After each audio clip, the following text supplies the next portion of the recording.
சங்கீத பகுதி 121 1 முதல் 8 வசனங்கள் வரைக்கும். அடுத்து வெளிப்படுத்தல் 10வது அதிகாரத்தில் 2லேருந்து 4 முடிய 121 சங்கீதம் ஆரம்ப சங்கீதம். எனக்கு ஒத்தாசை வரும் பர்வதங்களுக்கு நேராக என் கண்களை ஏறெடுக்கிறேன். வானத்தையும் பூமி உண்டாக்கின கர்த்தரிடமிருந்து ஒத்தாசை வரும். உன் காலை தள்ளாட விட்டார். உன்னை காக்கிறவர் உறங்கார். இதோ இஸ்ரவேலை காக்கிற உறங்குவதும் இல்லை, தூங்குவதும் இல்லை. கர்த்தர் உன்னை காக்கிறவர். வலது பக்கத்திலே நிழல் உனக்கு நிழலா இருக்கும். பகலிலே உன்னை சேதப்படுத்துவதில்லை. கர்த்தர் உன்னை எல்லா தீங்கு விலைக்கு காப்பார். அவர் உன் ஆத்மாவை காப்பார். கர்த்தருடன் போக்கையும் என்றென்றைக்கும் காப்பார். ஆமே. காரணம் வெளிப்படுத்தின விசேஷம் 10ஆம் அதிகாரம். திறக்கப்பட்ட ஒரு சிறு புஸ்தகம் அவன் கையில் இருந்தது. தன் வலது பாதத்தை சமுத்திரத்தின் மேலும் தன் இடது பாதத்தை பூமியின் மேலும் வைத்து சிங்கம் கர்ச்சிக்கிறது போல மகா சத்தமை ஆர்ப்பரித்தான். அவன் ஆர்ப்பரித்த போது 7 இடிகளும் சத்தமிட்டு முழங்கின. 7 இடிகளும் தங்கள் சத்தங்களை முழங்கின போது நான் எழுத வேண்டும் என்றிருந்தேன். அப்பொழுது 7 இடி முழக்கங்கள் சொன்னவைகளை நீ எழுதாமல் முத்திரை போடு என்று வானத்திலிருந்து ஒரு சத்தம் உண்டாக கேட்டேன். ஆமேன். நம்மளுக்கு ஒத்தாசை வரும் எங்கேருந்து வரணும்? பரலோகத்திலிருந்து தான் வரணும். மற்றபடி பரலோகத்திலிருந்து ஒத்தாசை வந்தால் தான் அது மனிதன் மூலியமாக தேவன் நம்மளுக்கு கிருபை நடப்பிப்பார். ஏன்னா நம்ம எதாச்சும் கொடுக்கல் வாங்கல் எல்லாமே நேரடியாக கர்த்தர் அவரே கர்த்தர் நம்ம கையில் எதுவும் கொடுக்கறது இல்லை. நம்ம தேவைகளை எல்லாம் யார் மூலியமாக சந்திக்கிறாரு? மனுஷால் மூலியமாக தான். மனுஷத்தை ஒரு ஆள் மூலியமாக ஒரு ஆள் தான் சந்திக்கிறார். அதற்கு குணமான ஞானத்திலும் வளர்த்திலும் தெய்வ கிருபையிலும் மனுஷ தயவிலும் அதிகமாக விருத்தி அடைந்தார் என்ற இந்த வாக்குத்தத்தம் நம்மளுக்குள்ள இருக்குது. அதனால எல்லா மனிதனுடைய இருதயத்திலும் நம்மளுக்கு தயவு கிடைக்கும். ஆனாலும் நம்ம இந்த சத்தியத்துக்கு விரோதமாக இருக்கக்கூடிய மக்கள், ஆனால் அவங்க விரோதமாக நம்மளை பார்க்குறாங்க. நம்ம அவங்கள பார்க்கல. நம்ம அவங்கள பார்க்கவே இல்லை. நம்ம சகோதர ஸ்நேகத்தை நம்ம அவங்களை நேசிக்கிறோம். அப்படி இருந்தால் கூட இன்றைக்கு நம்ம பார்க்க போகிற செய்தி என்னென்னா, ஆதியாகமம் 1 பார்த்தீங்கன்னா 1வது வசனத்தை படிச்சிங்கன்னா, ஆதியிலே தேவன் வானத்தையும் பூமியை சிருஷ்டித்தார். பூமியானது ஒழுங்கின்மை வெறுமையுமாயிருந்தது. இன்னைக்கு அந்த செய்தி பார்த்தா ஆதியிலே ஏன் சொல்லும்போது, ஆதியிலே இவரே முடிவும் இவரே ஏன் சொல்லும்போது முதலுமானவர். முடிவும் இவரே, முதலும் இவரே. அவருக்கு பேர் ஆமேன். முடிவும் இவரே, முதலும் இவரே. நம்ம கடைசியில் ஆமேன் சொல்லுவோம். இப்போ அவருக்கு பேர் தான் ஆமேன். இந்த ஆமேன்ற அந்த சொல்லுக்குள்ளேயும் தான் எல்லாத்தையும் கொண்டு வர்றார் அவர். அப்போ என்ன சொல்லும்போது, தேவன் என்ன சொல்லும்போது, நீங்கள் பார்த்தீங்கன்னா முதல்ல எல்லாத்தையும் கொண்டு வந்து கடைசியில் ஆமேன்னு முடிக்கிறாரு. இப்போ இவர் எங்கே நிற்கிறார்? இப்போ கடைசியில் நிற்கிறாரு. இவர் தான் தேவன். ஆமேன்னு இந்த வார்த்தை இருக்குது, அவர் தான் தேவன். அது யாருக்கும் சொல்லாதபடி ரகசியமாக அவரே வச்சுக்கிட்டாரு. அவரே மனுமக்களுக்கு ஆராதனைக்குரிய நாமத்தை எப்படி கொடுத்தாருன்னு சொல்லும்போது, அவருடைய குமாரன் மூலியமாக, அவருடைய குமாரனை சிலுவையில் அடிக்கப்படும் போது இடமிருந்து வளம் என்னும் போது சிலுவை பிரசவ 7 முத்திரைகள் மூலியமாக 7 காயங்கள் மூலியமாக நம்மளுக்கு அந்த ஆராதனை ஸ்தலத்தை கொண்டு வந்துட்டார். ஏன்னா நம்மளுக்கு ரட்சிப்பு எதுக்குள்ளே இருக்குது? அந்த நாமத்துக்குள்ளே தான் நம்மளுக்கு ரட்சிப்பு இருக்குது. ஆதியும் இவரே, முடிவும் இவரே, ரட்சிப்பும் இவரே. இவருடைய பேர் என்ன சொல்றா? ரட்சிப்புக்குரிய பேர் எதுன்னு சொன்னால் ஆமேன்னு சொல்கிறார். ரட்சிப்புக்குரிய பேர் ஆமேன். ஆனால் அவருக்கு அது இந்த ஆமேனுக்குள்ளே எல்லாத்தையும் வச்சுக்கிட்டாரு. ஆனால் நமக்கு எப்படி வச்சுருக்கான்னு சொன்னால், தனிப்பட்ட ஒரு நாமத்தை கொடுத்துட்டாரு. இடமிருந்து வளம் என்னும் போது சிலுவை மரண பிரசவ 7 முத்திரைக்குள்ளே வந்த நாமத்தை நம்மளுக்கு ஆராதனமாக கொடுத்துட்டாரு. அது எவ்வளோ பெரிய பாக்கியமாக இருக்குது பாருங்க. இன்னொன்று பார்த்தீங்கன்னா, வெளிப்படுத்தல் 8வது அதிகாரத்தில் 1வது வசனத்தை படிக்கும்போது, அவர் 7ஆம் முத்திரை உடைத்த போது பரலோகத்தில் 1/2 மணி நேரம் அமைதல் உண்டானது. பரலோகத்தில் அரை மணி நேரம் அமைதல் உண்டானது. அவர் 7ஆம் முத்திரை உடைத்த போது பரலோகத்தில் என்ன உண்டாச்சு? அரை மணி நேரம் அமைதல். இந்த அரை மணி நேரம் அமைதல் என்பது எதை குறிக்க சொன்னது? 12,000 வருஷம். இந்த 12,000 வருஷத்தில் 2,000 வருஷம் முடிஞ்சு போச்சு. இன்னும் 10,000 வருஷம் இருக்குது. இந்த 10,000 வருஷம் கழித்து 2,000 வருஷம் கழித்து தான் ஊரின் தூண்டு 7ஆம் தூதன் எழுப்புறான். ஏன்னா இந்த 2,000 வருஷமாக இந்த உலகத்தை யார் கையில் ஒப்பு கொடுத்துட்டாரு? சாத்தான் கையில், அதோட கூட்டத்து கையில் ஒப்பு கொடுத்துட்டாரு. அதனால பிசாசு லகுவான முறையில் உள்ளே வந்து புகுந்துட்டான். புகுந்துட்டு சிலுவையில் அடிக்கப்படாத நாமத்தை இடையில சொருகி எல்லா மக்களும் அந்த இயேசுன்ற நாமத்துக்கு விழுந்து விழுந்து விழுந்து விழுந்து ஆராய்ச்சி. இதான் இன்னைக்கு அது ஆராய்ச்சி மக்கள் எல்லாம் கம்ப்ளீட்டாக அவங்களுடைய ஓட்டத்தை ஓடி நீங்கள் பார்த்தீங்கன்னா இந்த வார்த்தையின் பிரகாரம் நாங்கள் இயேசுன்ற நாமத்தை ஆராதிக்கிறோம்னு சொல்லி உண்மை உத்தமமாக ஆராய்ச்ச மக்கள் எத்தனை பேர் இருக்காங்க? லட்சம் மக்கள் இருக்காங்க. இப்போ அவங்க வந்து எது சொல்லும்போது அவங்க ஓட்டத்தை ஓடி தங்களுடைய உடல் பொருள் ஆவி அத்தனை அர்ப்பணிச்சவங்க. அவங்களுக்கு கர்த்தர் என்ன பண்ணுவார்? நியாயத்தீர்ப்பில் வரும்போது அவங்க நினைவு கூறுவார். ஏன்னா நாமும் தெரியாதபடி ஏமாற்றப்பட்ட மக்கள். இன்றைக்கு நாமும் தெரிஞ்ச பிற்பாடு இந்த நாமத்தை இன்னைக்கு நான் கொண்டு வரும்போது இந்த மக்கள்னால என்ன பண்ண முடியாது? ஏமாற்றப்பட முடியாது. இந்த 7ஆம் தூதனுடைய எக்கால சத்தம் எங்கே வருதுன்னு சொல்லும்போது லவோதிக்கா சபை வெளிப்படுத்தல் 3ஆவது அதிகாரத்தில் 14-22 லவோதிக்கா சபையின் தூதனுக்குன்னு எழுத வேண்டியது என்னவெனில், உண்மையும் சத்தியமுள்ள சாட்சி, தேவனுடைய சிருஷ்டிக்கு ஆதியமாக இருக்கிற ஆமேன் என்பவர் சொல்லுகிறதாவது, ஆதியமாக இருக்கிற ஆமேன் என்பவர் சொல்லுகிறதாவது. இன்றைக்கு அந்த ஒரே வார்த்தையில் முடிச்சிட்டாரு. தேவனுடைய சிருஷ்டிக்கு ஆதியமாக இருக்கிற ஆமேன் என்பவர் சொல்லுகிறதாவது. அப்போ தேவனுடைய சிருஷ்டிக்கு ஆதியமாக இருக்கிற ஆமேன் யார் அப்படின்னு சொல்லும்போது அவருடைய பிதாவாகிய தேவனுடைய வித்தில் வரக்கூடிய குமாரன் தான். எல்லாத்தையும் உருவாக்க முன்னாடி அவர் செல்ல பிள்ளைய போல எங்கே உட்காந்துருக்காரு? அவருடைய மடியில் உட்காந்துருக்காரு. இது இப்போ யாரை கொண்டு வந்து முன்ன வச்சுட்டாரு? குமாரனை முன்ன வச்சுட்டாரு. இந்த குமாரனுக்கு என்ன பேர் வச்சுட்டாரு? பிரானோம். இதைத்தான் பிசாசு என்ன பண்ணிட்டான்? அன்றைக்கு ஆதி அப்போஸ்தலர் ஆராய்ச்சிக்கும் போது நிறைய வல்லமைகள் வெளிப்பட்டு செத்தவங்களை உயிரோட நாங்கள் நடந்து போகும்போது நிழல் பட்டவனை சுகமாச்சு, அதாச்சு இதாச்சு, நிறைய அற்புதங்கள் அலைகள் நடந்துச்சு. இந்த கம்ப்ளீட்டாக இந்த நாமத்தை கம்ப்ளீட்டாக நீக்கிட்டு இந்த இயேசுன்ற நாமத்தை இடையே சொல்லுவதனால எல்லாமே நாசமாக போச்சு. எல்லாத்தையும் குட்டிச்சோறு பண்ணிட்டான் பிசாசு. எல்லாத்தையும் என்ன பண்ணிட்டான்? குட்டிச்சோறு பண்ணிட்டான். எல்லாத்தையும் குட்டிச்சோறு பண்ணிட்டான். அதுதான் என்ன பண்ணுறாரு சொல்லும்போது அவர் கொஞ்சம் அவனை விட்டார். எது வரைக்கும் சொல்லும்போது ஊரின் தூண்ட 7ஆம் தூதன் வர்ற வரைக்கும் விட்டார். இந்த ஊரின் தூண்ட 7ஆம் தூதன் வந்து இந்த நாமத்துக்குரிய ரகசியத்தை வெளிப்படுத்தி சொல்லும்போது எல்லா மக்களுக்கும் அப்போ தான் நல்ல புத்தி வரும். 7ஆம் சபையாகிய லவோதிக்கா சபைக்கும் வெளிப்படுத்தல் 16 பார்த்தீங்கன்னா 2 வசனம் வெளிப்படுத்தல் 16. அடுத்து ஜகரியா 17:7, மல்கியா 4:6. அப்போ வெளிப்படுத்தல் 10:6-7-5 இந்த வசனத்தை படிக்கும்போது 14 படிக்கும். இந்த 7ஆம் சபையினுடைய தூதன் செய்தி கொடுக்குறான் பாருங்க. அந்த நேரமும் காலமும் தான் வெளிப்படுத்தல் 8:1. அந்த நேரமும் காலம் தான் 2000 வருஷம் முடிஞ்சு போய் வர்றாம 12,000 வருஷம் அரை மணி நேரம் அமைதல் உண்டு. அந்த இப்போ 2000 வருஷம் கழிச்சு 7ஆம் தூதன் வர்றான். அந்த 7ஆம் தூதன் வந்து இந்த செய்தியை கொண்டு வரும்போது தள்ளப்பட்ட ஆவிகள் அத்தனையும் யாரை எதிர்க்கும்? 7ஆம் தூதன் எதிர்க்கும். மகிமை இருந்த மனவாட்டி சபை எதிர்க்க முடியாது. ஏன்? சபை எதிர்க்கிறதுக்கு அதுக்கு என்ன எல்லாம் பண்ணிட்டாரு? பவர் எல்லாம் பண்ணிட்டாரு. சபை எதிர்க்கூடாது. எதுக்கு தான் நிற்கிறான் பாரு, அவனை போய் எதிர் என்ன இந்த சொல்லுவார். என்ன சொல்லுவார்? நிற்கிறான் பாரு, அவனை போய் எதிரு. நான் இங்கே தான் நிற்பேன். முடிஞ்சா அவனை மோதிப்பார். போவோம். என்கிட்ட மோத முடியாது. தந்திரத்தில் வந்தாலும் மந்திரத்தில் வந்தாலும் என்கிட்ட ஒன்றுமே நடக்காது. ஏன் நடக்காதுன்னு சொல்லும்போது உலகத்தில் இருப்பவனையை காட்டிலும் எனக்குள்ள இருப்பவர் பெரியவர் இருக்காரு. ஏன்னா எங்கே உட்காந்துருக்காருங்க? இங்கே உட்காந்துருக்காரு. இப்போ தேவதூதர்களே இந்த சத்தியத்துக்காண்டி உற்று பார்க்கும்போது அப்போ தள்ளப்பட்ட ஆவிகளுக்கு பயம் வருமா வராதா? தேவதூதர்களே நம்மளை கண்டு பயப்படுறாங்க. அப்போ பிசாசு யாரை கண்டு பயப்படுவான்? நம்மளை கண்டு தான் பயப்படுவான். நீ நடந்து போனாலே நிழல் பட்டாலே ஓடுவான். சில பார்த்தீங்கன்னா சில பறந்து இருக்கும். சில பறந்து அப்படியே பறந்து போ, அதனுடைய நிழல் பட்டாலே நல்லவங்க செத்து போயிடும்.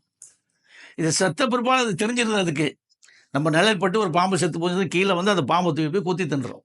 எப்படி பாருங்க. அப்போ எப்பேற்பட்ட அந்த நிலை நம்மளுக்கு இருக்கு. அந்த நிலை நம்மளுக்குள்ள இருக்கு.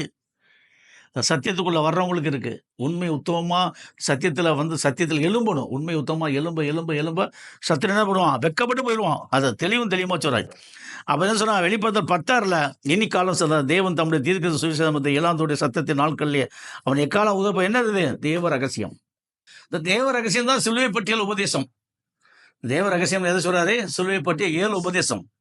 இந்த சிலுவை பற்றிய உபதேசத்தை குறித்து யாருக்கு தெரியல? ஒருவனுக்கும் தெரியல. சிலுவை பற்றிய 7 உபதேசம். அதான் தேவ ரகசியம். அந்த வசனத்தை படிச்சீங்கன்னா 11:15 பாருங்க. வெளிப்படுத்தல் தான் நான் சொல்லிட்டு வரேன் எல்லாமே. 7ஆம் தூதன் எக்காலம் ஊதினான். அப்போது உலகத்தின் ராஜ்யம் நம்முடைய கர்த்தருக்கும் அவருடைய கிறிஸ்துக்குள்ளே ராஜ்யங்களாயின.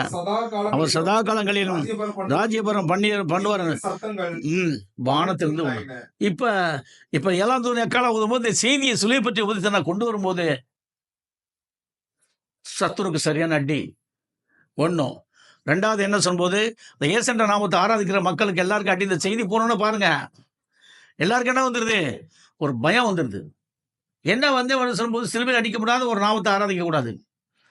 ஆனால் சிலுவையில் அடிக்கப்பட்டு ரத்தம் சிந்தி மரித்து அந்த ஏன்னு சொல்லும்போது அந்த சிலுவை மரண பிரசவத்தில் மரித்தோர்ந்து பிறந்தார் பாருங்க கிறிஸ்து. அவருடைய நாமம் தான் பிராண்டோ. அந்த நாமத்தை தான் ஆராதிக்கிறோம். இப்போ இந்த நாமத்தை சொல்லும்போது கிறிஸ்து பிரனோபுடைய நாமத்தில் சிலுவையில் அடிக்கப்படாத இயேசு அந்த சாத்தானே அப்பாலே ஓடிடுவான். அப்பாலே போனா போயிடுவான். மத்தேயு 4:10 மத்தேயு 4:10 என்ன சொல்றாரு பாத்தீங்களா? அப்பாலே போ சாத்தானே, உன் தேவனாய கர்த்தரை பணிந்து கொண்டு. இப்ப இந்த டைம் இதான் அந்த டைம் தான். அப்ப அந்த சாத்தானுடைய தேவனாய கர்த்தர் யாருன்னா அவருடைய நாமம் பிராண்டோ. இப்ப சாத்தான் யாருன்னா இயேசு. புரியுதா? சாத்தான் யாரு? இயேசு. எங்க மாட்டிக்கிட்டான்? இதனால இவன் என்ன பண்ணா சொல்லும்போது நீங்க அந்த சுவிசேஷம் எழுதும்போது அவங்க கரெக்டா எழுதுறாங்க. அந்த இடத்துல எப்படி கொண்டு சொருவிட்டான் பாருங்க. மத்தேயு 1:18 பாத்தீங்கன்னா அவன் எவ்வளவு அழகா சொருவிட்டான் பாருங்க. இந்த நாமத்தை இவன் நாமத்தை சொருவிட்டான். சொருவிட்டு தன்னைத்தானே தேவன் ஆக்கிட்டான். ஜனனத்தின் விவரமானது அவருடைய தாயாகிய மரியாள் இல்ல அதுல பாருங்க, அதுல இயேசு இல்ல இயேசு அவள் ஒரு குமாரனை போடுவாள். அவருக்கு இயேசு என்று பெயரிடுவாயா? ஏன்னு கேட்டா அந்த இடத்துல என்ன பண்ணிட்டான்? நாமத்தை மாத்திட்டான். 1வது வசனத்தை படிங்க, 18 வசனத்தை படிச்சீங்கன்னா அங்கதான் நாமத்தை மாத்துறான். அங்கேருந்து 21 வரைக்கும் நாமத்தை மாத்திட்டான். இந்த இயேசுன்ற நாமம் எங்க சொல்லும்போது முன்னோடைய நாமம் எங்கெங்க இருக்க எல்லாத்தையும் நீக்கிட்டு அந்த இடத்துல இயேசுன்ற நாமத்தை இட்டே சொல்றதுனால ஜனங்களுக்கு என்ன புரியா போச்சு? இந்த ஜனங்க யாரை ஆராதிக்கிறாங்க? அந்தி கிறிஸ்துவை ஆராதிக்கிறாங்க. அந்தி கிறிஸ்துவை கிறிஸ்துவ ஆராதிக்கிறாங்க. அந்த அந்தி கிறிஸ்துவ இயேசு அவனை கிறிஸ்துவ ஆராதிக்கிறாங்க. இந்த மக்களுக்கு என்ன வந்துச்சு? சத்தியத்தை அறிவு இல்லாதபடி எல்லாரையும் குத்திட்டான். எல்லாரையும் குத்தி கொலை பண்ணிட்டான். இப்ப இந்த தூதனை வந்து என்ன பண்றா சொல்லும்போது இதான் அந்த ரகசியத்தை கொண்டு வெளிப்படுத்த 10 சொல்றாரு. என்ன ரகசியத்தை கொண்டு வராங்க பாருங்க. 11 இதுல 7ஆம் தூதனுடைய சத்தத்தின் நாட்களிலே அவன் எக்காலம் உதவும்போது தேவ ரகசியம் நிறைவேறும். அந்த தேவ ரகசியம் தான் எது சொல்லும்போது சிலுவை பற்றிய 7 உபதேசங்கள். இந்த சிலுவை பற்றிய உபதேசம் வரும்போது பூமிக்கு வரும்போது சத்துருக்கு என்ன இல்லை? பூமியில வேலை இல்லை. அதான் சொல்ற அப்பாலே போ சாத்தானே, உன் தேவனாய கர்த்தரை பணிந்து கொண்டு. அப்பாலே போ சாத்தானே. இவர் சோதிக்கிறான்ல, வந்து டைரக்டா வந்து சோதிக்கிறான். மேல தூக்கிட்டு போனா 3 கேள்வி கேட்டான். அப்ப அவரே என்ன சொல்றாரு? அப்பாலே போ சாத்தானே, உன் தேவனாய உணவை பணிந்து கொண்டு அவர் ஒருக்கு ஆராதனை செய்வார்கள். இன்னொன்னு நீங்க பாத்தீங்கன்னா இவர் சொல்றாரு இல்லையா, நல்லா கவனிங்க. அதாவது சொன்னா நீ ஒரு குமாரனை பெறுவாய், அவருக்கு பிரணவம் என்று பெயரிடுவாங்கன்னு சொல்லியாச்சு. இவர் எங்கேருந்து வர்றாரு? இவர் சிலுவையில் அடிக்கப்படும் போது இடமிருந்து வளம் என்னும் போது சிலுவை மரண பிரசவம் 7 காய முத்திரை குளிர்ந்த நாமம் வர்றது வரும்போது அவன் உண்மையிலே பயப்படுறான். விசுவாசுக்கு என்ன வந்துருது? பயம் வந்துருது. என்ன பயம் வந்துருது? ஏன்னா இவன் சிலுவையில் அடிக்கப்படல. சிலுவையில் அடிக்கப்பட்டவர் வந்து எதிர்க்க நிற்கும் போது இவனுக்கு இந்த பூமியில என்ன இல்லை? வேலை இல்லை. தொண்டைக்கான துணியாக ஓடிடா சுருட்டிக்கிட்டு எந்த நிலையில வந்தானோ அந்த நிலையில போய் அழிஞ்சு போயிடும். மொத்தமாக அழிஞ்சிடும். அது வரைக்கும் போட்டு அலட்டுவான், உருட்டுன்னு உருட்டுவான். நீங்க பாத்தீங்கன்னா வெளிப்படுத்தல் என்ன சொன்ன வரும்போது பிசாசு கொஞ்ச காலம் உண்டென்று அவனை கீழே தள்ளிட்டாங்க இல்லையா, தேவதூதர்கள் சண்டை போட்டு கீழே தள்ளிட்டாங்க இல்லையா. ஆ அதுல என்ன பண்றான் பாருங்க. ம். 12 ஆமா. ஆகையால் பரலோகங்களே, ம், அவைகளில் வாசமா இருக்கிறவர்களே களி கூறுங்கள். ம், பூமியிலும் சமுதிரத்திலும் குடியிருக்கிறவர்களே, ம், ஐயோ, பிசாசானவன் தனக்கு கொஞ்ச காலம் மாத்திரம் உண்டென்று அறிந்து ம், மிகுந்த கோபம் கொண்டு உங்களிடத்தில் இறங்கினபடியால் ம். உங்களுக்கு ஆபத்து வரும் என்று சொல்ல கேட்டேன். அதாவது சொல்லும்போது ஏழுல இருந்து பாருங்க, ஏழுல இருந்து வானத்திலே வானத்திலே யுத்தம் உண்டாயிற்று. யுத்தம் உண்டாயிற்று, மிகாவேலும் அவனை சேர்ந்த தூதர்களும் மிகாவேலும் அவனை சேர்ந்த தூதர்களும் கோபத்தோடு யுத்தம் பண்ணினார். வலுசத்துவத்தோடு யுத்தம் பண்ணினார்கள். வலுசர்ப்பமும் வலுசர்ப்பமும் தூதரும் அது சேர்ந்த தூதர்களும் பண்ணியும் ஜெயம் கொள்ளவில்லை. ஜெயம் கொள்ளவில்லை, வானத்தில் அவர்கள் இருந்த இடமும் காணப்படாமல் போயிட்டு. உலகம் அனைத்தையும் மோசம் போக்கிற பிசாசு என்றும் சாத்தான் என்றும் சொல்லப்பட்ட பல பாம்பாகிய பெரிய வலுசர்ப்பம் தள்ளப்பட்டது. அது பூமியிலே விழுத்தள்ளப்பட்டது. ஆ, அதனோட சேர்ந்த தூதர்கள் யாரும் யாரும் தள்ளப்பட்டார்கள். இந்த ஏன் சொல்லும்போது அப்ப என்ன சொல்லும்போது இந்த அந்த வலுசர்ப்பம் அல்ல, மொத்த பேரும் அவனுக்கு பேர் தான் பிதாவாகிய தேவன் தன்னுடைய வல்லமையில எதை உருவாக்குனாரு, பரிசுத்த ஆவியில ஒரு சரீரத்தை உருவாக்கி அந்த சரீரத்துக்குள்ள தன்னுடைய வித்தை வச்சுட்டாரு. அந்த வித்தை சிலுவையில் அடிக்கப்பட கொடுத்தாரு. அந்த சிலுவையில் அடிக்கப்படும் போது இடமிருந்து வல்லமைப்படும் போது அந்த நாமத்தோட அவர் பிறந்துட்டார். கிறிஸ்து பிறந்தார், நாமத்தோட பிறந்தார். ஆனா இங்க பாத்தீங்கன்னா பிசாசு என்ன பண்றான்னா, தன்னுடைய தள்ளப்பட்ட அந்த 7 விதமான ஜோடு, 7 ஜோடுகளும் சேர்ந்து 7 பெண் ஜோடுகளும் சேர்ந்து ஒரு கலசத்தை உருவாக்கி அந்த கலசத்துக்குள்ள 7 ஆண் சர்பண்டுகளும் சேர்ந்து சயனிச்சு தன்னுடைய வித்தை வச்சிருச்சு. இப்போ அந்த உள்ளுக்குள்ளே இருக்குது பாருங்க, அந்த 7 இது அந்த அதாவது வெளியான சரீரத்துக்கு பேர் லூசிஃபர்னு பேர். உள்ளுக்குள்ளே இருக்குது பாருங்க அந்த ஆண் சர்பண்டு வித்து இருக்கு இல்லையா, அதுக்கு பேர் இயேசுன்னு பேர். அதுக்கு பேரு ஆனா சிலுவையில் அடிக்கப்படல. ஆமா, அழி. அப்ப இது எப்படி உருவாகுச்சுன்னா அழியா தான் இருக்கும். ஆணுமின்றி பெண்ணுமின்றி அழிய உருவாக்கிட்டான் அழி. அப்ப என்ன, இதெல்லாம் ரொம்ப சீக்கிரட்டை வெளியில சொல்லும்போது ஜனங்களுக்கு பாதி புரியாம போகும். கொஞ்சம் ஏற்றுக்கொள்ள மாட்டான், பலவிதமான போராட்டத்தை கொண்டு வரணும். நீ எப்படி இந்த வார்த்தையை சொல்லலாம் அப்படின்னு சொல்லிட்டு, ஏன்னா புரியாது அவங்களுக்கு சத்தியம் என்ன பண்ணாது, புரிய சந்தர்ப்பமே இல்லை. ஏன்னா தெரிஞ்சவனுக்கே சில நிறைய காரியம் புரியாது. ஆனா ரொம்ப டீப்பா பார்க்கும்போது தான் தெரியுது. என்னன்னு கேட்டா, நீங்க பார்க்கும்போது என்ன சொன்னா, இன்னைக்கு அந்த இயேசு ஆராதிக்கிற அனைத்து மக்கள்ல கிட்டத்தட்ட பார்த்தா 70% ஆன் பண்ணிச்சு. கல்யாணம் இல்லாம அப்படியே விட்டுருவான், கல்யாணம் தேவையில்லை அப்படி குரூப்பை உருவாக்கி இவங்களுக்குள்ளேயே போட்டி போறாம கல்யாணம் பண்ணவன் தனியா குரூப்பு, கல்யாணம் பண்ணவன் தனியா. அப்ப இவங்களுக்குள்ள என்ன வருது, அதாவது சொல்லும்போது அவனுடைய ஊழியத்தவன் கட்டும்போது அந்த மக்கள் எல்லாம் கூடி சேர்த்து எல்லாத்தையும் பாவத்தை அதிகரிக்க மரணத்திலேருந்து விடுதலை இல்லை, பாவத்திலேருந்து விடுதலை இல்லை. பச்சை தண்ணி குடிக்கிற மாதிரி பாவத்தையும் பண்ணுவான், அவன் மரணம் கூடிக்கிட்டே இருக்கும். அந்த அதாவது அதனால தான் என்ன சொல்லும்போது இதில் சொன்னப்பட்ட மரணத்துக்கு அதிகாரியான பிசாசானவனை தமது மரணத்தில் அழிக்க முடிக்கும். அவனுக்கு மரணத்துக்கு அதிகாரியான பிசாசு அவன் தான். அவனுடைய மரணம் எல்லாருக்குள்ளேயும் வந்துச்சு, எல்லா மக்களுக்குள்ளே வந்து நம்மளுக்கு நீக்கப்பட்டு போச்சு. சாத்தானுடைய மரணம் நம்மளுக்கு கிடையாது, ஏன்னா ஜீவன் நம்மளுக்குள்ள வந்துருச்சு. கிறிஸ்துடைய முத்திரை நம்ம தரிச்சுக்கணும், கிறிஸ்துவை தரித்துக்கணும். கிறிஸ்து நமக்குள்ள பிறந்திருக்காரு. கிறிஸ்து நமக்குள்ள பிறந்திருக்கிறதுனால இடமிருந்து வல்லமிருந்து சிலுவை பிரசவ 7 காயங்களுக்குள்ள கிறிஸ்து வந்துட்டார், முத்திரை வந்துருச்சு, சிலுவை பற்றிய உபதேசமும் நம்மளுக்குள்ள வந்துருச்சு. இப்ப நம்மளை தொட முடியாது, அவன் தான் வெக்கப்பட்டு. இப்பேற்பட்ட ஒரு நிலை வந்துட்ட பிற்பாடு 7ஆம் தூதனின் செய்தி நேரம் இதுதான். இந்த நேரம் தான் செய்தி. இந்த செய்தியில தான் பரலோகத்தில் 1/2 மணி நேரம் அமைதல் உண்டான சொல்றது.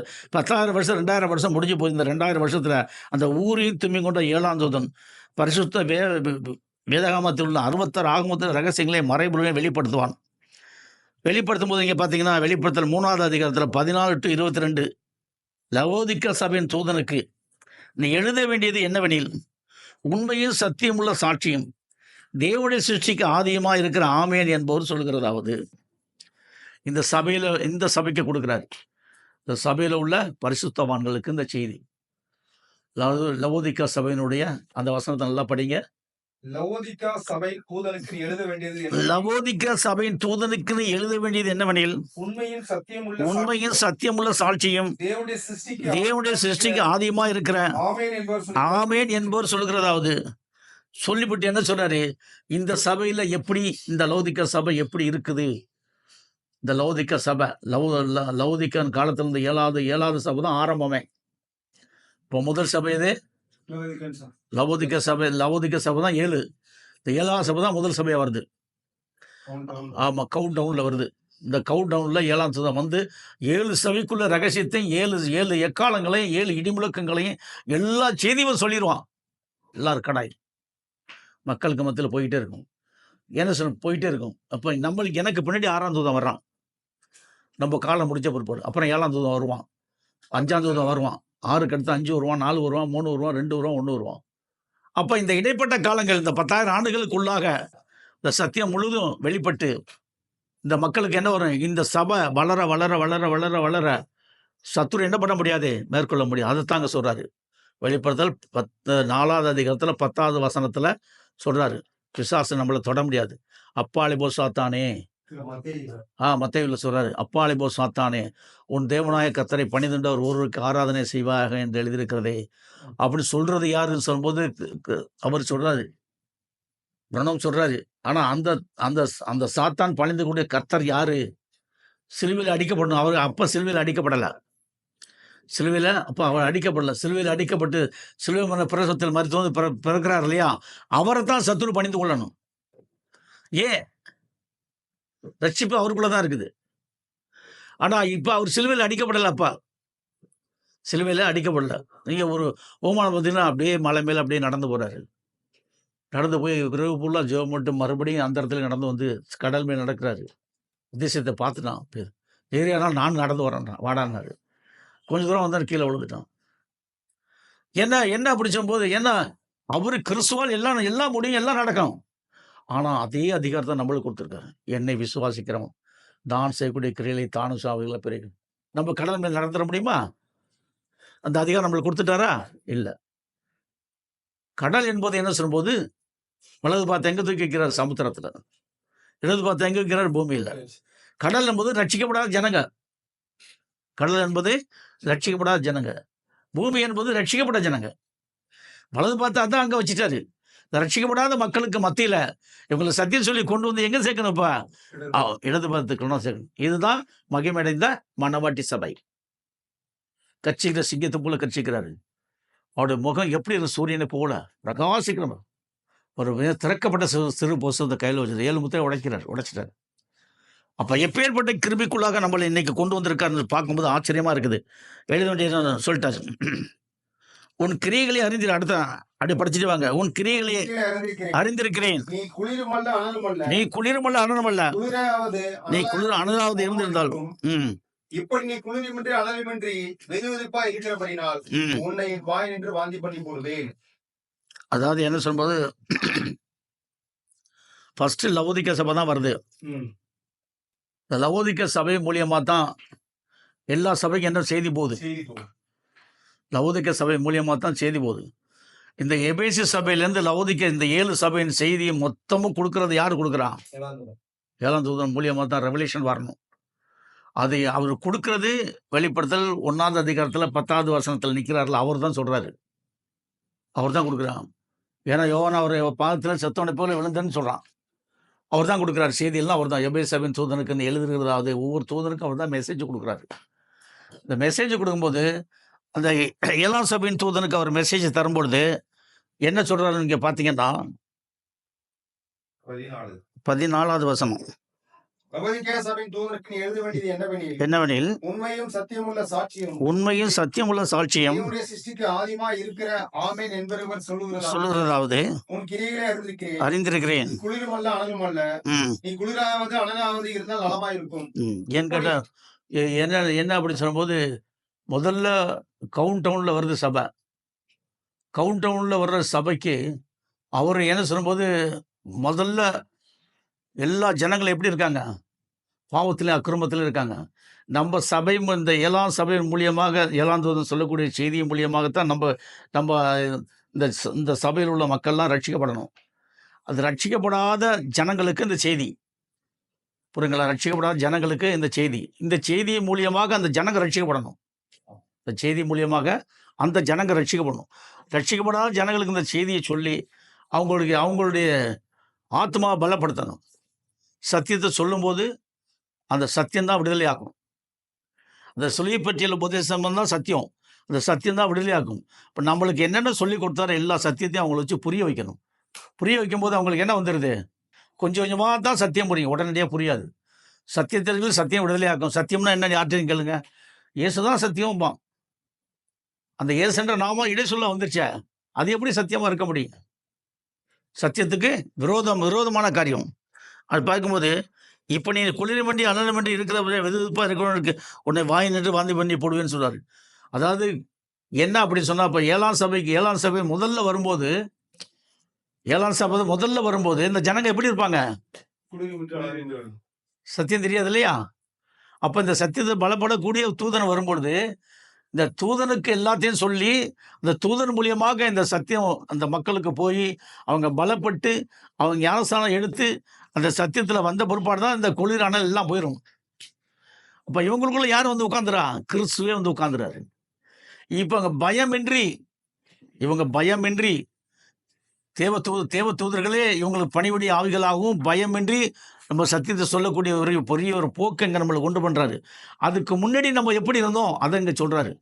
இப்படி நீ இருக்கிற, நீ குளிர் மண்டி அனல் மண்டி இருக்கிற, நீ வெதுப்பாக இருக்கிற, உன்னை வாயிலிருந்து வாந்தி பண்ணி போட்டுருவேன், நீ ஜாக்கிரதையா இரு.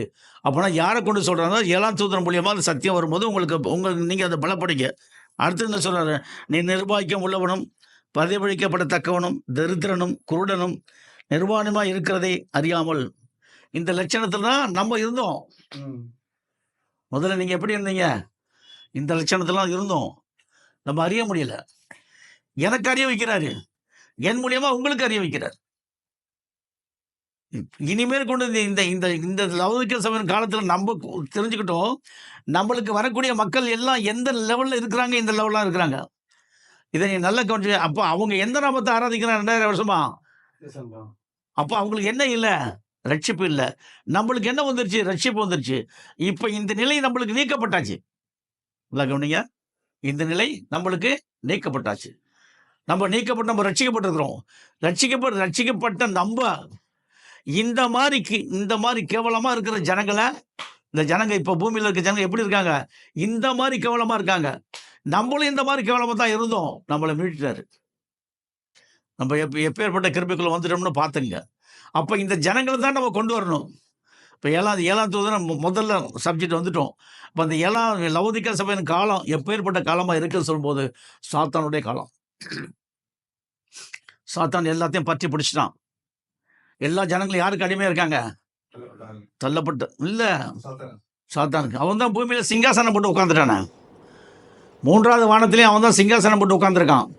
தள்ளப்பட்ட ஆவிகள் அத்தனையும் இயேசுவை தான் ஆராதிக்குது. அது நல்லா தெரியுது. பூமியிலே யார் ஆராதிக்கிறாங்க? இயேசுத்தார். அப்போ இந்த லவோதிக்கா சபையின் ஏன்னா இந்த சத்தியம் அவங்களுக்கெல்லாம் நம்ம மூலியமாக தான் உள்ளே வரணும். புரியுதா உங்களுக்கு? அப்போ நம்மளுக்கு முதல்ல நம்ம திருந்தணும். நம்ம மூலியமாக அந்த 7ஆம் தூதன் மூலியமாக நீங்கள் உள்ளே வந்துட்டீங்க. உள்ளே வந்த பிற்பாடு இந்த பூமியில் மக்கள் எப்படி இருக்காங்க பாருங்க. இந்த இயேசுன்ற நாமத்தை ஆராதிக்கிற மொத்த மக்கள் எப்படி இருக்காங்க? இந்த நிலையில் இருக்காங்க. அதை பேஸ் பண்ணி இப்போ பாருங்க, புரியுதுங்களா? அது என்ன சொன்னாரு? அதாவது சொன்னா 16 படிங்க. 16 இப்படி நீ குளிருமின்றி இருக்கிறபடினால் உன்னை என் வாயில் நின்று வாந்தி பண்ணி போடுவேன். நீ நிர்பாக்கியம் உள்ளவனும் பரிதபிக்கப்படத்தக்கவனும் தரித்திரனும் குருடனும் நிர்வாணமாய் இருக்கிறதை அறியாமல் நான் ஐஸ்வர்யவான் என்றும் பெரிய சம்பளம் நன்றும் எனக்கு ஒரு குறையும் இல்லை என்றும் சொல்கிறபடியால். படுத்தீங்களா? இப்போ இந்த இயேசுன்ற நாமத்தை ஆராதிக்கிறான், இப்படித்தான் இருக்கான். ஆனா இவன் ஏற்கனவே சொல்லப்பட்ட குறைகள்லாம் அவனுக்குள்ள இருக்கு. அவன் அறிய முடியல. யார் அறிய முடியல? சத்தியத்தை அறிய முடியல. நாமத்தை அறிய முடியல. இந்த சத்தியத்தின் நாமத்தின் மூலியமாக சத்தியம் நாமத்தையும் அறியணும், சத்தியத்தையும் அறியணும். இன்றைக்கி நாமத்தையும் நம்ம அறிஞ்சிட்டு இருக்கோம், நம்ம சத்தியத்தையும் அறிஞ்சிட்டோம். இப்போ இந்த நிலையிலேருந்து நம்மளை மாற்றிட்டாரு. இதுக்கு எக்ரெஸ்டான காரியம் நம்மளுக்குள்ளே வந்துருச்சு. எகசன காரியம் நம்மளுக்குள்ளே வந்துச்சு. நம்ம இந்த தரித்திரமான நிறை எல்லாம் நீக்கப்பட்டு நம்ம குருடன் கிடையாது. ஆவிக்குரிய குருடு நல்லா நீங்கள் பார்த்துங்க. அதில் என்ன சொல்கிறான்னு சொன்னால், ஆவிக்குரிய குருடு நிர்பாக்கியம் உள்ளவன். நிர்பாக்கியம் உள்ளவன்னா அவன் யாரவன்? ஒன்றுத்துக்கு தேவனுடைய சமூகத்திலிருந்து விலக்கப்பட்டவன். அப்போ சாத்தானுடைய பிடியில் மாட்டிக்கிட்ட மக்கள்லாம் எப்படி இருக்காங்க? இன்னைக்கு சிலுவையில் அடிக்கப்படாத நாமத்தில் மாட்டிக்கிட்ட மக்கள்லாம் இப்படி தான் இருக்காங்க. நம்மளும் அப்படி தான் இருந்தோம். இந்த லவோதிக்கேயா சபையின் காலம் எப்படி இருக்குன்னு பாருங்க. இப்படி தான் இருக்குது. இது லவோதிக்கேயா சபையின் 7ஆம் சபையின் காலம். இது 7ஆம் தூதன் வந்துட்டான்ல, 7ஆம் சபையின் காலம். இவன் வந்து தான் எல்லாத்தையும் விலக்கி கொடுக்கணும். 7ஆம் சபையிலேருந்து மறுபடியும் 1ஆம் சபைக்கு வரைக்கும் உள்ள விளக்கத்தை சொல்லி இந்த மக்களை எல்லாம் கொண்டு வந்து சாத்தானுடைய பிடியிலேருந்து இப்போ ஏற்பட்ட நிலையிலேருந்து அவனை காப்பாற்றக்கூடிய ஒரு பொறுப்பு யார் கையில் இருக்குது? மகிமையடைந்த மணவாட்டி சபையில் நடத்தக்கூடிய ஊரின் தும்மியுடைய 7ஆம் தூதன் கையில் இருக்குது. இந்த ஊரின் தும்மி ஆவிக்குரிய 12 கோத்திரம். இன்னைக்கு அப்போஸ்தலர்கள் 12 கோத்திரம் இருக்குது. அப்போஸ்தலர்கள் 12 முந்தின பேதுரு எனப்பட்ட சீமோன், அவன் சகோதரன் அந்திரேயா, புரியுங்களா? யோவான், அவன் சகோதரன் யாக்கோபு, அடுத்து சீமோன் சொல்லியாச்சு, அவன் சகோதரன் முந்தினன் பேதுரு எனப்பட்ட சீமோன், அவன் சகோதரன் அந்திரேயா, செபெதேயின் குமாரன் யாக்கோபு, அவன் சகோதரன் யோவான், பிலிப்பு, பர்தலமேயு, தோமா, ஆயக்காரன் மத்தேயு, அல்ஃபேயின் குமாரன் யாக்கோபு, ததையின் நாமம் உள்ள லேபேயு, கானானிய சீமோன், அவனை காட்டி கொடுத்த யூதாஸ்கர். இந்த 12 அப்போஸ்தலர் இருக்காங்க இல்லையா, இவங்க தான் நம்மளுக்கு முற்பிதாக்கள். இந்த 12 அப்போஸ்தலர் தான் நம்மளுக்கு முற்பிதாக்கள். இப்போ நம்மளுக்கு முற்பிதாக்கள் அவங்க இருக்கிறாங்க. ஆனால் என்ன ஏன் சொல்லும்போது அவங்க மூலியமாக இந்த சத்தியத்தை எழுதிட்டார் கர்த்தர். அவங்களை கொண்டு எங்கே வச்சுருக்காருன்னு கர்த்தர் அறிவார். அவங்க எந்த நிலையில் இருந்தாலும் அவங்கள அவர் பார்த்துக்குருவார். இப்போ நம்மளுக்கு அவங்க மூலியமாக இந்த யோவான் மூலியமாக தான் வெளிப்படுத்த சுவிசேஷம் எழுதியிருக்காரு. 10 கொண்டு யோவானை போட்டானோ, அவன் எவ்வளோ 1 யோவான் 2 யோவான் எழுதினான் இல்லையா? யோவான் சுவிசேஷம் யோவான் அவன் தான் எழுதியிருக்கான். அவனுக்கு தான் ரெவலேஷன் கொடுத்து அவனுக்கு தான் காட்டியிருக்காரு, எல்லா சக்தியும் காட்டியிருக்காரு. இன்றைக்கு யோவானுக்கு காட்டப்பட்ட அனைத்து ரகசியம் அவன் மூலியமாக எழுதிட்டாரு. அந்த ரகசியங்களும் நம்மளுக்கு சொல்கிறாரு. இப்போ இன்றைக்கு இந்த லவோதிக்கேயா சபையின் காலம் எப்படி இருக்குன்னு பார்த்துங்க. இந்த காலத்தில் இருக்கிற மக்கள் எப்படி இருக்கான்னு பார்த்துங்க. இந்த மக்களை விடுவிக்கக்கூடிய பொறுப்பு யார் கையில் இருக்குன்னு பார்த்துங்க. நம்ம கையில் தான் இருக்குது. அடுத்து நீங்கள் பார்த்தீங்கன்னா அந்த வசனத்தை 16 மறுபடியும் படிங்க. இப்படி நீ குளிருமின்றி அனலுமின்றி விதுவிதுப்பாக இருக்கிறபடினால் உன்னை என் வாய் நின்று வாந்தி போடுவேன். நீ நிர்பாக்கியம் உள்ளவனும் பரிதவிக்கப்படத்தக்கவனும் தரித்திரனும் அடுத்த குருடரும் நிர்வாணியுமாய் இருக்கிறதை அறியாமல் நான் ஐஸ்வர்யவான் என்றும் திரவிய சம்பந்தன் என்றும் எனக்கு ஒரு குறையும் இல்லை என்று சொல்லுகிறபடியால் இந்த ஏசன்ற நாமத்தை ஆராய்க்கிறோம். பூரா அப்படி தான் சொல்லணும். நம்மளும் அப்படி தான் இருந்தோம், அப்படி தான் சொல்லணும். நம்மளாம் இந்த வசனத்துக்குள்ளே நம்ம இருக்கிறோம் சொன்னால் நம்ம ஒத்துக்குருவோமா? நல்லா கவனிங்க. இந்த வசனத்துக்குள்ளே நான் இருக்கிறேன் அப்படின்னு நம்ம ஒத்துக்கிற மாட்டோம். ஏன்? நானே ரட்சிக்கப்பட்டிருக்கிறேன், பரலோகத்துக்கு ரெடியாக இருக்கிறேன். அப்பா வந்து ஒரு செகண்டில் இப்போ வந்தால் கூட ஒரு மர்வமாய் கிடுக்கிட்டு நாங்கள் போயிடுவோம்ப்பா. எவ்வளோ பெரிய தவறான உபதேசத்தில் இருக்காங்க. அடுத்து நீங்கள் பார்த்தீங்கன்னா நான் நீ ஐஸ்வர்யனாம்படிக்கு நெருப்பிலே புடமிடப்பட்ட பொன்னையும் நிர்வாணமாகி அவலட்சம் தோன்றாதபடிக்கு நீ உடுத்திக் கொள்வதற்கு வெண்வசரங்களையும் என்னிடத்தில் வாங்கிக் கொள்ளவும் நீ பார்வையிடும்படிக்கு உன் கண்களுக்கு கழிக்கம் போடப்படவும். ஏன்னு கேட்டால் பார்த்தீங்களா, இன்னைக்கு நான் வெண்வஸ்திரம் உங்களுக்கு கட்டி கொடுத்துட்டேன். நீ வஸ்திரம் தரிக்கப்பட்டாச்சு. கலிக்கம் போட கண்ணுக்கு ஆவிக்குரிய கலிக்கம் போட்டாச்சு. ஆவிக்குரிய கண்ணை திறந்துட்டார். ஆவிக்குரிய கண்கள் உங்களுக்கு திறக்கப்பட்டாச்சு. ஏன்னா ஆவிக்குரிய வஸ்திரத்தை தரிச்சாச்சு. புரியுங்களா? இப்போ உங்களுக்கு சரீரத்தில் என்ன இல்லை? நித்திரை கிடையாது. சரீரத்தில் மரணம் நீக்கப்பட்டாச்சு. சரீரத்தில் மரணம் நீக்கியாச்சு. நம்மளுக்கு நம்மளோட ஓட்டத்தை ஓடி முடிக்க நம்மளுக்குள்ள என்ன இருக்குது? ஒன்றும் சரீரம் ஜீவன் உள்ளதாக இருக்குது. அப்புறம் உண்டாக்கும் போது உருவாங்க எப்படி உண்டாக்குறாங்க? ஜீவசுவாதம் ஜீவாத்மா ஆகிட்டோம். அப்போ ஜீவாத்மா ஆதாமுக்கு இருக்குது, ஜீவ சரீரம் இருக்குது, ஜீவாவி இருக்குது, ரத்தத்துலேயும் ஜீவன் இருக்குது. இப்போ 3 நிலையில் நம்மளுக்கு ஜீவனுக்குள்ளே வந்துருச்சு. ஒரே ஒரு நிலை இருக்குது, ஆத்மா. ஜீவாத்மாவுக்கு வரணும். ஜீவாத்மா வர்றதுக்கு நான் என்ன சொன்னேன் உங்களுக்கு? ரத்தம் வந்துருச்சு. ரத்தத்தின் நிலை எப்படி வரணும்? ஜீவனுக்குள்ளே வரணும் இல்லையா? வர்றதுக்கு நீங்கள் என்ன பண்ணணும்னு சொல்லும்போது பாடுபடணும். கிரியை உங்கள் கிரியை அதை தான் இங்கே காட்டுறாரு. உன் கிரியை எப்படி இருக்குது? நீ பாடுபடு. என்ன பாடுபட்ட? எனக்காண்டி, உனக்காண்டி நான் ஏன் சில உனக்காக நான் மரித்தேனே, எனக்காக நீ என்ன செய்த? சும்மா டூப்ளிகேட்டாக ஆடுவானோ டான்ஸு. எல்லாம் டூப்ளிகேட்டு. இந்த ஜனங்களை எப்படி சொன்னால், ஜனங்களை எல்லாம் இவன் வசப்படுத்துறது. இது பிசாசு கிரியை. அவனுக்குள்ளே இருக்குது யார் இருக்கா? அந்த அபிஷேகம் தான் இருக்குது. ஏன்னு கேட்டால் பெந்தகோஸ்து நாள் மட்டும்தான் பெந்தகோஸ்து நாள் பரிசுத்தாவின் அபிஷேகம் ஊற்றப்பட்டது. அது 40 வருஷம் எடுக்க மேலே போயாச்சு. இப்போ பரிசுத்தான அபிஷேகமே கிடையாது.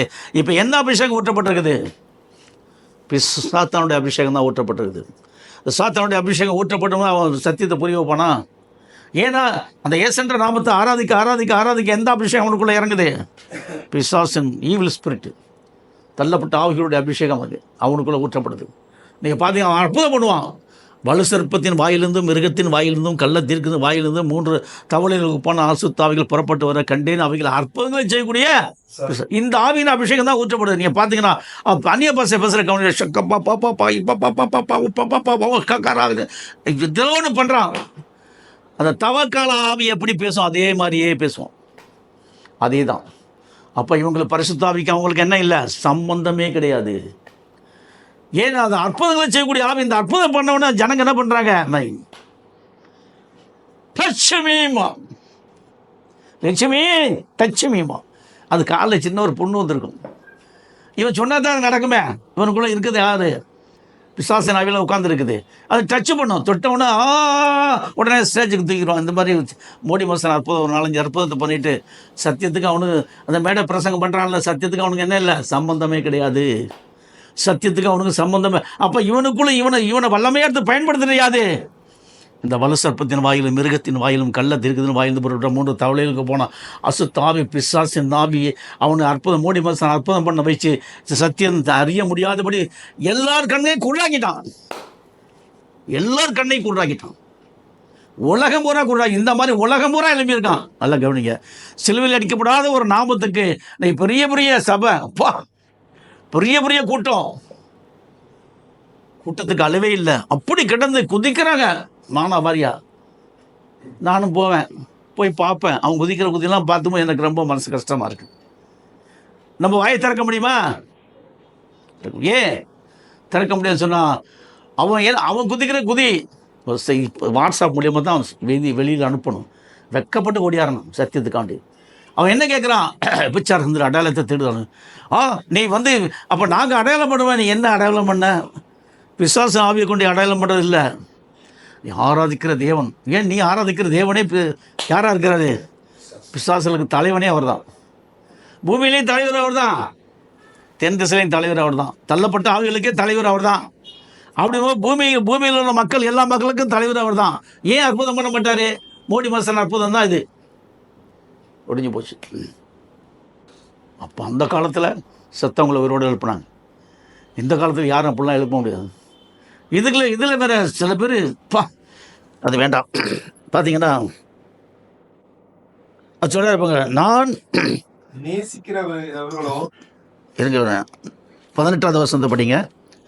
நான் நீ ஐஸ்வர்யனாகும்படிக்கு நெருப்பிலே புடமட்ட பொன்னையும், நெருப்பிலே புடமட்ட பெண்ண தேவவசனம், பொன்னையும் நிர்வாணமாகிய தோன்றாதபடிக்கு நீ உழித்துக் கொள்ளுது என்னிடத்தில் வாங்கிக்கொள். நீங்கள் ரட்சிக்கப்பட்டாச்சு. வெண் வஸ்திரம் இதான். நீ பார்வையடையும் படிக்கு கலிக்கம் போட வேண்டும் என்று உனக்கால். கலிக்கம் சொல்லும்போது இப்போ நான் சொல்லிக்கூடிய ரகசியம்தான் கலிக்கம். இனிமேல் கொண்டு நீ வேதத்தை படிக்கப்படி உனக்குள்ள ஞானஸ்தானம் கொடுக்கும்போதே உனக்குள்ள இடமிருந்து வளம் அவர் உள்ளே வந்துட்டார். நீ வேதத்தை படிக்கப்படி நான் சொல்ல நீ வேதத்தை தனிப்பட்ட முறையில் உட்கார்ந்து முழங்கால் போட்டு படிக்க அவர் பேச ஆரம்பிச்சிடுவார். அவர் உன்னோட பேச ஆரம்பிச்சிடுவார். என்னோட மட்டுமல்ல, உன்னோட பேசுவார். ஏன்னா உண்மையாக இருக்கிறவங்க எல்லாரையும் அவர் நேசிக்கிறார். சத்தியத்தின் பாதையில் யார் தங்களை ஒப்புக் கொடுக்குறாங்களோ அவங்க எல்லாரையும் நேசிக்கிறார். தங்கள் உடல் பொருள் ஆவி அத்தனை வார்த்தைக்கான யார் நியமிக்கிறாங்களோ அவங்க எல்லாரும் நேசிப்பார். தலைப்பாட போன மாதிரி போவோம். நம்ம உறுதியாக நிற்கணும். நம்ம உறுதியாக நின்னா தான் சத்துரு நம்ம ஜெயம்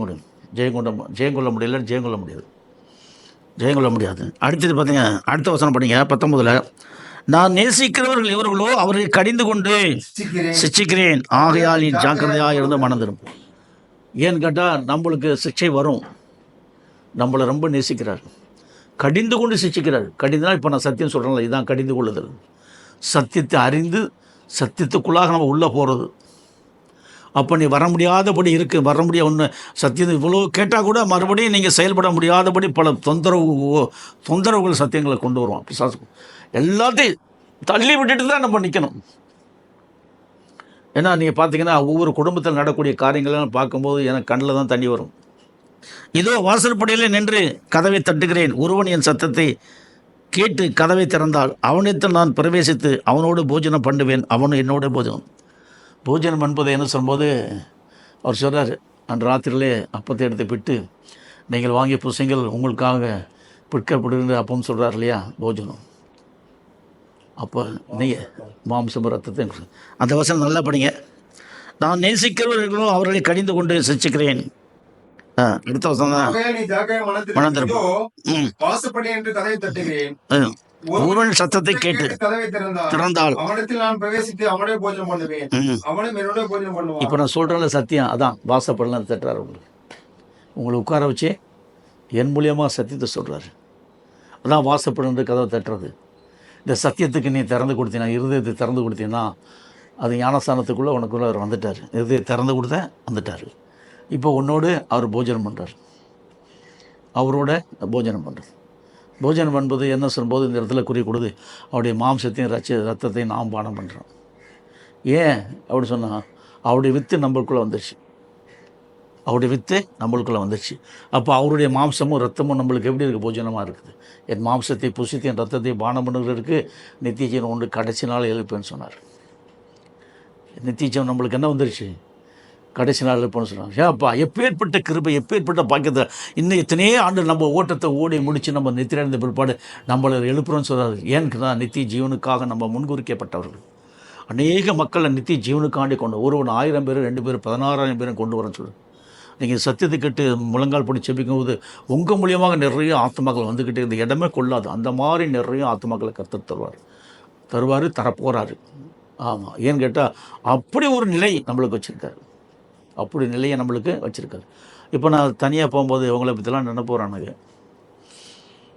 அப்படியே கண்ணில் அப்படியே கலங்கும். என்னாண்டவரே,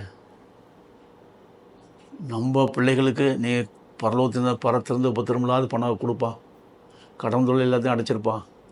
அவங்க ரம்மியமான முறையில் இருக்கட்டும். அவங்களுக்கு பண உறவு வந்தால் தான் ரம்மியமான முறையில் அவங்க ஊழியம் பண்ண முடியும். எந்த பணத்தில் என்ன வந்துடக்கூடாது, கஷ்டம் வந்துடக்கூடாது, கடன் தொழில் வந்துடக்கூடாது. மன ரம்மியத்தை எடுத்துருவான் பிசாசு. இதுதான் மன ரம்மியத்தை எடுக்கிறதுன்றது. மனசில் உள்ள அந்த ரம்யம், ரெண்டாவது ஆராதனை ஸ்தலம், ஆராதிக்க முடியாதபடி நம்ம ஃப்ரீயாக செயல்பட முடியாதபடி மைண்டில் எங்கே வச்சிடறான், இதை கொண்டாந்து மைண்டில் வச்சுருவோம். அதனால தான் எவன்ட்டையும் ₹1 கடன் வாங்கக்கூடாது. இனிமேல் உங்கள் கடனை கர்த்தர் அடைச்சிடுவார், கொஞ்சம் கொஞ்சமாக அடைச்சிடுவார். நீ கடன் வாங்காத. அப்படியே வாங்கினா கை செலவு வாங்கினா கொடுக்குற மாதிரி வைக்கிற மாதிரி ஒரு ரன்னிங்கில் இருக்கணும். புரியுங்களா? என்ன அப்படி சொல்லும்போது ரொம்பவும் சிக்கலை நம்ம மாட்டிக்கிடக்கூடாது. அடுத்து நீங்கள் பார்த்தீங்கன்னு சொல்லும்போது சத்தத்துக்கு அது நான் ஜெயம் கொண்டு என் பிதாவுடைய சிங்காசனத்தில் அவரோட கூட உட்கார்ந்தது போல. அவர் ஜெயம் கொண்டு எங்கே போய் உட்கார்ந்துட்டாரு? அடுத்து என்ன சொல்ற, உட்கார்ந்து ஜெயம் கொள்கிறவன் எவனோ அவனு என்னுடைய சிங்காசனத்தில் என்னோட கூட உட்கார். இப்போ செஞ்சுட்டாரா இல்லையா? அவருடைய அருள் யாருக்குள்ளே வந்துருச்சு, உங்களுக்குள்ள. இப்போ அவர் நீ ஜெயம் கொண்டுட்டார். ஜெயம் கொண்ட உனக்குள்ள அவர் ஜெயம் கொள்ளுகிறவன் ஏனோ, ஏன்னா நீ ஜெயம் கொண்டாச்சு. தன்னைத்தான் வெறுத்து தன் சொல்ல எடுத்துக்கொண்டு அனுதினம் பெண்படும் சீசனாக இருப்போம். வாக்கு தத்துவக்குள்ளே நீங்கள் உங்களுக்கு உடல் பொருள் ஆவி எல்லாத்தையும் அவருக்கு ஒப்பு கொடுத்து அவருடைய சத்தியத்தை நீங்கள் மேற்கொள்ள அநேகர் யார் இன்றைக்கி சத்தியத்துக்கு ஆள் கிடைப்பாங்க சொல்லலான்ற ஒரு எய்மில் நீங்கள் வரும்போது இந்த வாக்கு தத்தெல்லாம் உனக்குள்ளே நிறைவேறும்.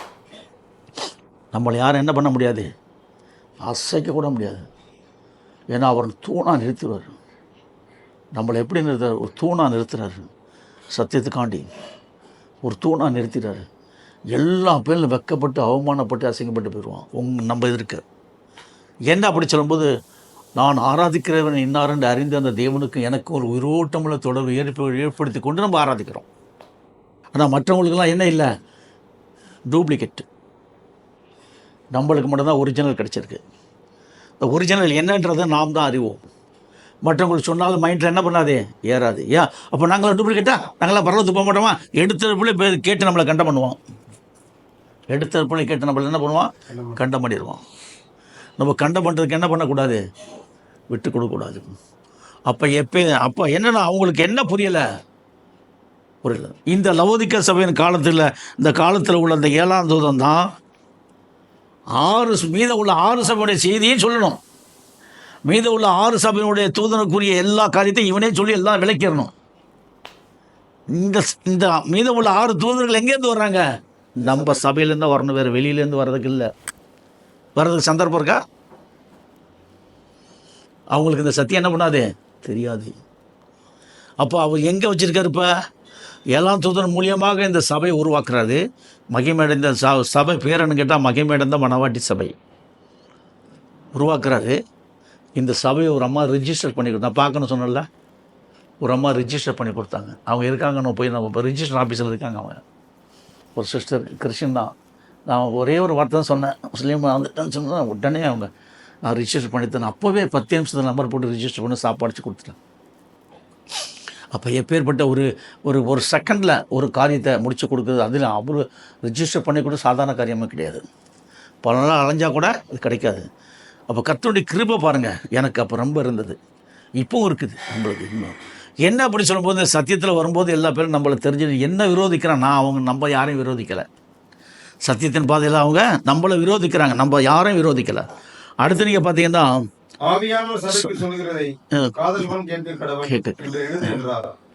இப்போ காது இருந்தால் தானே கேட்பான். காது அவங்களுக்கு என்ன இல்லை, காது அவங்களுக்கு இல்லை. அவங்க சத்தியத்தை கேட்க முடியாது. அவங்க சத்தியத்தை கேட்காதனால அவங்களுக்கு என்ன கிடச்சிருச்சு? சத்தியத்தை தூரம் போயிட்டாங்க. ஒரு இடத்துல சொல்கிறாரு, முத்துக்களை யாருக்கு முன்னாடி சிந்தாதன்னு சொல்கிறாரு. முத்துக்கள் என்பது தேவனுடைய வார்த்தை, வேத ரகசியங்கள். இந்த முத்துக்களை யாருக்கு முன்னாடி நம்ம சிந்த முடியாது. ஏன்னு சொல்லும்போது, நம்மளை நிராகரிக்கிற முன்னாடி நம்ம சிந்த முடியாது. ஏன்னு கேட்டால் அந்த ஊருக்கு ஒரு தலைவனாக வந்துட்டான். அன்றைக்கி பார்க்கும்போது என்ன சொல்லும்போது, குறிப்பிட்ட மாதிரி தனித்தனியாக உருவாயிட்டாங்க. எங்கள் சிஎஸ்சி முத்திரை குத்திருக்கா, ஏசிஏ சபை முத்திரை குத்திருக்கா, இந்த மாதிரி கேட்குறாங்க. எங்கள் சபையில் இதுதான் கண்டிஷன், நாங்கள் இப்படி தான். அப்போ என்ன சொன்னால், இவங்க டோட்டலி என்ன சொன்னால், கல்லறைக்கும் கல்யாணத்துக்கு தான் இருக்காங்களே ஒழிய, புள்ள ஊட்டியை பெற்றுக்கிட்டு இப்படியே உலகத்தா மாதிரி தான் வாழ்கிறாங்களே ஒழிய, சத்தியத்துக்காண்டி அவங்க இல்லை. சத்தியம் சொல்லும்போது அவங்களுக்கு என்ன வந்துடுது? நம்ம பேரில் எரிச்சலும் பொறாமையும் தான் வருது. சத்தியம் சொல்லும்போது நம்மளை காட்டி இவன் தெரிஞ்சவனா, இவன் யாரவன் நம்மளுக்கு வந்து சொல்கிறதுக்கு, இவனுக்கு என்ன இருக்குது? இவனுக்கு ஒன்றுமே இல்லையே. வெளிப்படுத்தல் பார்த்தீங்கன்னா 5வது அதிகாரத்தில் அந்த புஸ்தகம் முத்திரிக்கப்பட்டிருக்கு. 1வது வசனத்தில் பார்த்தீங்கன்னா, அன்றியும் உள்ளும் புறமும் எழுதப்பட்டு 7 முத்திரைகளால் ஒரு புஸ்தகத்தை கண்டேன். ஏன்னு கேட்டால் அது உள்ளும் புறமும் என்ன முத்திரிக்கப்பட்டிருக்கு. அந்த உள்ளும் புறமும் முத்திரிக்கப்பட்டிருக்கு. அவன் 7 முத்திரைகளால் முத்திரிக்கப்பட்டிருக்குது. அந்த 7 முத்திரைகளால் முத்திரிக்கப்பட்டிருக்குன்றது சொல்லும்போது, முதல்ல பார்த்தா இப்போ 1ஆம் முத்திரை, 2ஆம் முத்திரை, 3ஆம் முத்திரை, 4ஆம் முத்திரை வருது. இப்போ நம்ம 7ஆம் முத்திரையிலேருந்து வந்துட்டோம், கடைசியில் வந்துட்டோம். நோம் பிராண்டோம் ஓவில் வந்திருக்கோம் நம்ம, புரியுங்களா? இப்போ அப்படியே அது 7 முத்திரைகளை முத்திரிக்கப்பட்டு நாமம் என்னன்றதை உங்களுக்கு நான் முன்னாடியே சொல்லிட்டேன். அது நாமம் என்னன்றதை முன்னாடியே சொல்லிட்டேன். இந்த உலகத்தில் இன்றைக்கி என்ன சொல்லும்போது, இந்த நாமத்தை தெரிஞ்சு இந்த நாமத்துக்குள்ளே நம்மளை ஐக்கியப்படுத்தும் போது சத்துரு நம்மளை தொடவே முடியாது. தொடர மாதிரி வருவான், பின்னோக்கி போயிடுவான். உங்களுக்கு 7 முத்திரைக்குரிய ரகசியத்தை சொல்லிட்டேன்ல, சொல்லியிருக்கேன்ல இல்லையா? 7 முத்திரைக்குள்ளே ரகசியத்தை சொல்லிட்டேன்ல. அப்போ அந்த முத்திரைக்குள்ளே ரகசியத்தை சொல்லிட்ட பிற்பாடு அந்த நாமத்தையும் சொல்லிட்டாச்சு. இப்போ நம்ம நாமத்துக்குள்ளேயும் வந்துட்டோம், முத்திரைக்குள்ளேயும் வந்துட்டோம். இது கேட்ட செய்தியின் பிரகாரம் கர்த்தர் உங்களை ஆசீர்வதிப்பாராக.